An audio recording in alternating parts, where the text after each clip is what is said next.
Poultry সেক্টরে আমরা feed খাইয়ে হাঁস মুরগি মাছ চাষ করেছি অনেকবার, করে ক্ষতিগ্রস্ত হয়েছে। কারণ এই তো মাংস বাজারে ঠিক নাই, পোল্ট্রি ফিডের যে দাম, এ খাইয়ে আমার মনে হয় না বাংলাদেশে কেউ সফল হতে পারবে।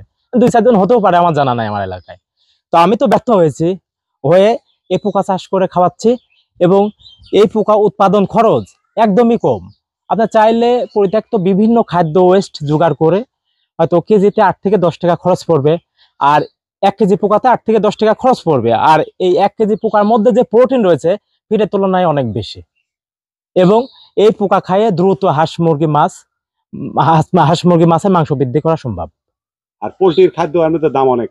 আর পোল্ট্রি খাদ্য তো দাম অনেক। আসলে পোল্ট্রি খাদ্য খাইয়ে তো এগুলা হাঁস মুরগি মাছ পালন করা সম্ভব না। একমাত্র ব্ল্যাক সোলজার পোকা খাইয়ে বাংলাদেশে যদি কেউ চাষ করে, ব্ল্যাক সোলজার পোকা খাইয়ে হাঁস মুরগি মাছ চাষ বা পালন করে, তাহলে প্রত্যেক সেটে লাভ হওয়া সম্ভব। পোল্ট্রি ফিড বা মাছের ফিড এর মধ্যে অধিকাংশই কিন্তু ভেজাল। যে পরিমাণ প্রোটিন বা ফ্যাট দেওয়ার প্রয়োজন বা লেখা থাকে ওই পরিমাণ দেয় কিনা সন্দেহ আছে।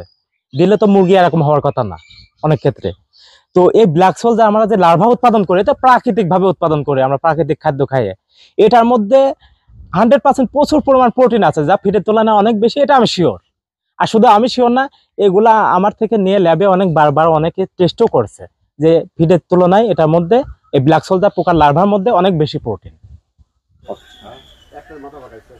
একটা হলে দরকার আছে নাকি?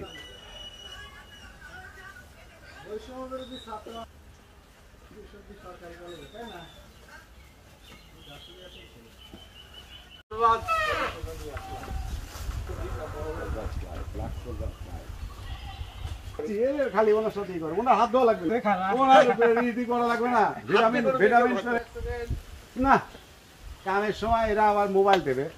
একই আমরা একটু ভিতরে যাই। শেষ করে সংগ্রহ করলেন 1 কেজি 4000 টাকা কেনার পরে আপনারা এখানে রাখলেন একটা পাত্রে, সেখান থেকে এই স্টেজে আসলো, এইখান থেকে আসলে এই স্টেজে, তারপর ন্যাচারাল ভালো মাছ সত্যি ভালো এই মাছই এই পোকা বেশি দেয় না আর ফেসবুক না স্ট্যাটিক মারি লার্ভা দিয়ে মারা যাবে। আমার জীবনে প্রথম 3 দিনের জন্য ফেসবুক সব বন্ধ করে